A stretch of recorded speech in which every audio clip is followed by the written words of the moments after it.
Ya Allah, senang berjumpa kembali dengan Bapak Ibu Saudara di channel Getsemani Ministry. Dan saat ini kita akan mendengarkan firman Tuhan yang menjadi evangelium di Minggu tanggal 21 Juni 2028. Firman Tuhan diambil dari kitab Kejadian pasal yang ke-21 ayat yang ke-8 sampai dengan ayatnya yang ke-21. Demikian firman Tuhan bagi kita. Bertambah besarlah anak itu dan ia disapi. Lalu Abraham mengadakan perjamuan besar pada hari Ishak disapi itu. Pada waktu itu Sarah melihat bahwa anak yang dilahirkan Hagar, perempuan Mesir itu bagi Abraham, sedang bermain dengan Ishak anaknya sendiri. Berkatalah Sarah kepada Abraham, "Usirlah hamba perempuan itu beserta anaknya, sebab anak hamba ini tidak akan menjadi ahli waris bersama-sama dengan anakku Ishak." Hal ini sangat menyebalkan Abraham oleh karena anaknya itu. Tetapi Allah berfirman kepada Abraham, "Janganlah sebal hatimu karena hal anak dan budakmu itu. Dalam segala yang dikatakan Sarah kepadamu, haruslah engkau mendengarkannya, sebab yang akan disebut keturunanmu ialah yang berasal dari Ishak. Tetapi keturunan dari hambamu itu juga akan kubuat menjadi suatu bangsa, karena ia pun anakmu." Keesokan harinya pagi-pagi Abraham mengambil roti serta sekirbat air dan memberikannya kepada Hagar. Ia meletakkan itu beserta anaknya di atas bahu Hagar. Kemudian disuruhnyalah perempuan itu pergi. Maka pergilah Hagar dan menggembara di padang gurun Berseba. Ketika air yang dikirbat itu habis, dibuangnyalah anak itu ke bawah semak-semak. Dan ia duduk agak jauh, kira-kira sepemana jauhnya, sebab katanya, "Tidak tahan aku melihat anak itu mati." Sedang ia duduk di situ, menangislah ia dengan suara nyaring. Allah mendengar suara anak itu, lalu malaikat Allah berseru dari langit kepada Hagar, katanya kepadanya, "Apakah yang kau susahkan, Hagar? Janganlah takut, sebab Allah telah mendengar suara anak itu dan itu dari tempat ia terbaring. Bangunlah, angkatlah anak itu dan bimbinglah dia, sebab aku akan membuat dia menjadi bangsa yang besar." Lalu Allah membuka mata Hagar sehingga ia melihat sebuah sumur. Ia pergi mengisi kirbatnya dengan air, kemudian diberinya anak itu minum. Allah menyertai anak itu sehingga ia bertambah besar. Ia menetap di padang gurun dan menjadi seorang pemanah. Maka tinggallah ia di padang gurun Paran, dan ibunya mengambil seorang istri baginya dari tanah Mesir. Demikian firman Tuhan. Saudara-saudaraku yang dikasihi oleh Tuhan Yesus Kristus, salah satu ketakutan terbesar dari manusia bukanlah ketika dia miskin, bukan pula ketika dia mengalami satu penyakit, melainkan perasaan bahwa dirinya tidak lagi diperhatikan. Ada orang yang masih memiliki rumah tetapi merasa sendirian. Ada orang yang masih memiliki keluarga tetapi merasa tidak dianggap. Ada orang yang berada di tengah keramaian tetapi merasa tidak terlihat. Saudara, bahkan tidak sedikit orang percaya yang bertanya pada kesesakan hidupnya, "Apakah Tuhan masih mendengarkan saya? Apakah Tuhan masih memperhatikan saya? Apakah Tuhan masih melihat saya?" Pertanyaan itu muncul ketika seseorang misalnya bekerja atau membuka usaha dan usaha itu gagal. Ketika doa tidak dijawab, ketika penyakit tidak kunjung sembuh, ketika orang-orang yang kita harapkan menolong justru malah meninggalkan kita.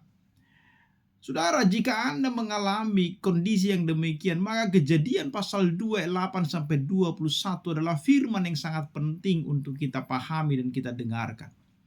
Dan di dalam perikop ini bukan menceritakan Abraham sebagai tokoh utama, bukan pula Ishak sebagai anak perjanjian. Tokoh yang menjadi pusatnya justru adalah Hagar dan Ismail, dua orang yang sedang mengalami penolakan, pengusiran, dan penderitaan.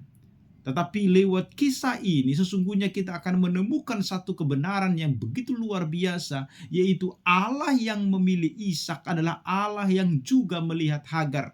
Dan Allah yang mengikat perjanjian dengan Abraham adalah Allah yang juga memelihara Ismail. Apa yang kita lihat dari perikop ini Bapak Ibu Saudara? Yang pertama adalah Allah melihat mereka yang terlupakan. Ayat 8 sampai dengan ayat yang ke-14. Perikop ini dimulai dengan suasana sukacita. Ishak disapi dan Abraham mengadakan perjamuan besar. Bagi keluarga Abraham ini adalah perayaan kemenangan iman. anak yang dijanjikan Tuhan akhirnya bertumbuh dengan baik. Namun di tengah suasana sukacita itu muncullah satu konflik. Kenapa? Karena Sarah melihat Ismail bermain-main dengan Ishak.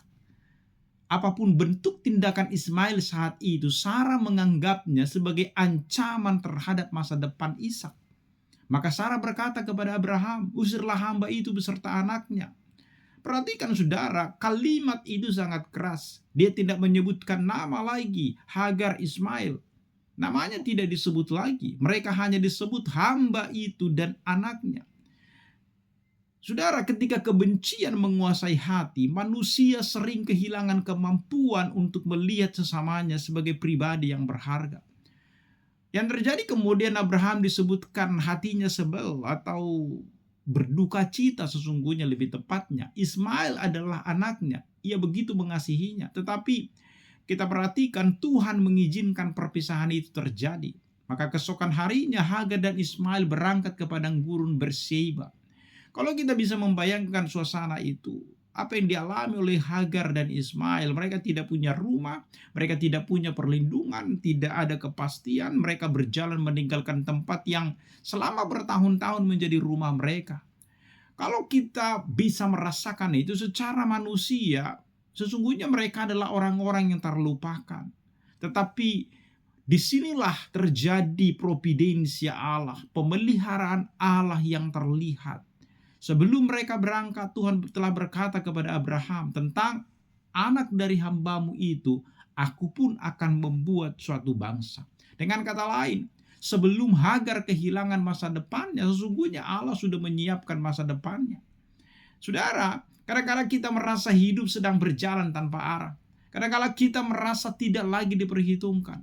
Mungkin di tempat kita bekerja, mungkin di tengah-tengah keluarga besar, mungkin di dalam pelayanan. Tetapi firman Tuhan hari ini mengingatkan kita, ketika manusia berhenti melihat saudara, Allah tidak pernah berhenti melihat saudara.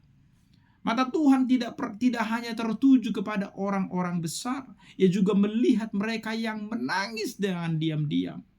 Ia melihat, memperhatikan janda, ia melihat anak yatim, ia melihat orang sakit, ia melihat mereka yang tersisih, ia melihat mereka yang tidak pernah menjadi pusat perhatian siapapun.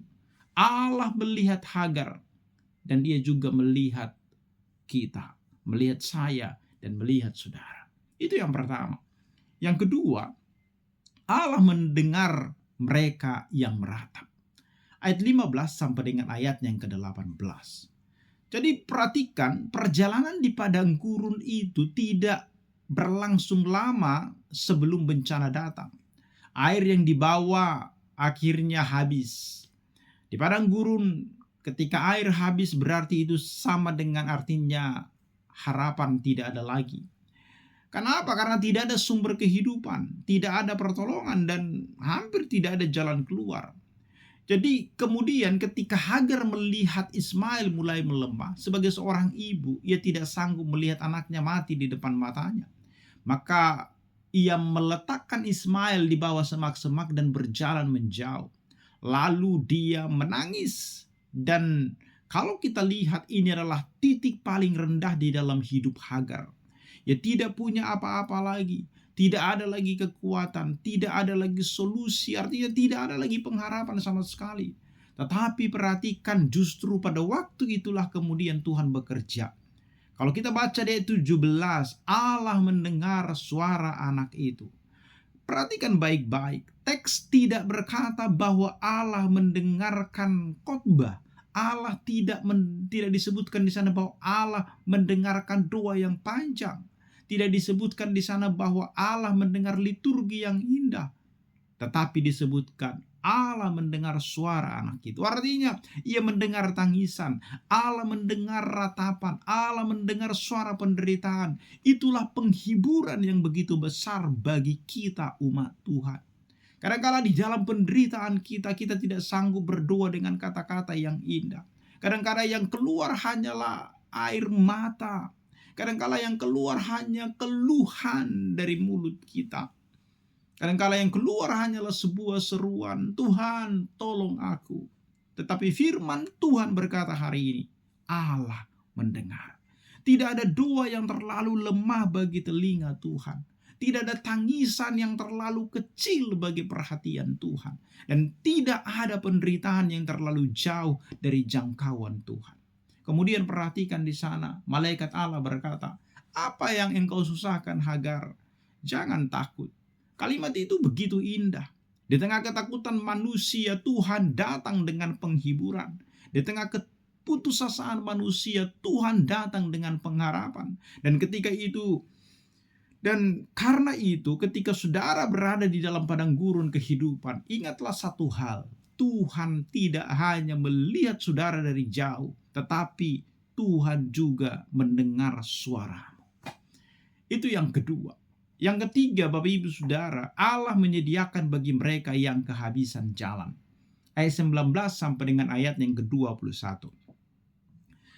Ini adalah puncak dari kisah ini. Di ayat 19 berkata, lalu Allah membuka mata Hagar. Sesuatu hal yang sangat menarik. Teks tidak mengatakan bahwa Allah menciptakan sumur yang baru. Tidak disebutkan bahwa Allah menurunkan sungai atau hujan dari langit. Tetapi firman Tuhan menyebutkan apa? Allah membuka mata Hagar. Artinya apa? Sebenarnya kemungkinan besar sumur itu sudah ada di sana. Tetapi Hagar tidak melihatnya. Kenapa? Karena itu yang sering terjadi dengan manusia. Ketika ketakutan, seringkali itu membuat manusia kehilangan penglihatan rohaninya. Penderitaan seringkali membuat manusia hanya melihat masalah, pergumulan yang sedang dihadapinya. Kecemasan seringkali membuat manusia gagal melihat penyediaan dan pemeliharaan Allah. Maka Tuhan membuka mata Hagar. Dan tiba-tiba ia melihat sumber kehidupan itu, yaitu air atau sumur. Saudara, seringkali kita meminta Tuhan mengubah keadaan. Tetapi Tuhan terlebih dahulu mengubah cara kita untuk melihat keadaan itu. Kita melihat akhir, tetapi Tuhan melihat awal yang baru. Seringkali mata kita tertuju kepada krisis, tetapi Tuhan sesungguhnya melihat kesempatan. Kita melihat betapa besarnya persoalan dengan melihat bahwa seperti semuanya adalah padang gurun. Tetapi Tuhan melihat sumber air hidup atau sumur itu. Kemudian perhatikan ayat 20 berkata Allah menyertai anak itu. Ini adalah inti daripada providensia Allah, pemeliharaan Allah. Yang menyelamatkan Ismail bukan sekedar air. Yang menjamin masa depannya bukan sekedar sumur itu. Yang menjamin hidupnya adalah bagaimana Allah menyertainya. Karena itu Ismail bertumbuh, ia hidup, ia berkembang, ia menjadi bangsa yang besar sesuai dengan janji Tuhan. Saudara, perhatikanlah, pemeliharaan Allah tidak berhenti pada kebutuhan hari ini. Pemeliharaan Allah juga menjangkau hari esok yang belum kita lihat, sama seperti yang dialami oleh Hagar dan Ismail. Sebagai penutup, saya mau menceritakan satu kisah nyata pada tahun 1914. Penjelajah Inggris bernama Ernest Shackleton dan awak kapalnya terjebak di Antartika setelah kapal mereka yang bernama Endurance hancur dihimpit oleh es. Mereka terisolasi di salah satu tempat paling berbahaya di dunia. Berbulan-bulan mereka bertahan hidup di dalam kondisi yang hampir mustahil. Kenapa? Karena makanan terbatas. Cuaca begitu mematikan bagi mereka, tidak ada bantuan dan tidak ada kepastian. Tetapi sedikit demi sedikit jalan pertolongan muncul. Ada celah es yang memungkinkan mereka untuk bergerak. Ada kesempatan berlayar ketika cuaca memungkinkan. Ada jalan yang terbuka tepat ketika semuanya tampak tertutup. Dan pada akhirnya seluruh awak berhasil diselamatkan. Ketika mereka berada di tengah krisis, mereka tidak dapat melihat bagaimana mereka akan bertahan.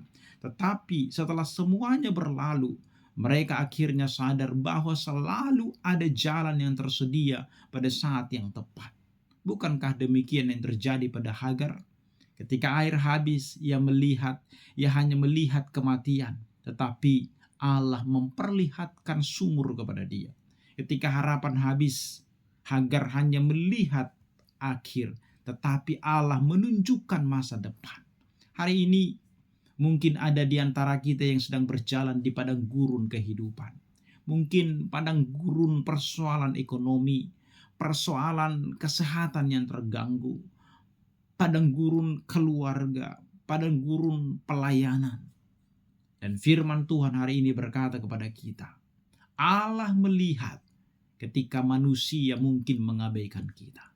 Allah mendengar ketika manusia tidak peduli dengan kita. Allah menyediakan ketika kita kehabisan jalan. Saudara, karena itu jangan pernah menyerah. Jangan berhenti berharap dan jangan berhenti untuk percaya. Sebab Allah yang memelihara, yang melihat hidup daripada Hagar di padang gurun adalah Allah yang sama yang melihat kehidupan kita hari ini. Dan ketika waktunya tiba, Dia akan membuka mata kita untuk melihat bahwa di tengah padang gurun yang paling kering sekalipun, Dia menyediakan sumur pemeliharaannya bagi kita. Amin. Kiranya Tuhan memberkati kita. Mari kita berdoa. Terima kasih Tuhan atas pemeliharaanmu di dalam hidup kami. Dimuliakanlah Engkau dalam Kristus Yesus kami berdoa. Amin.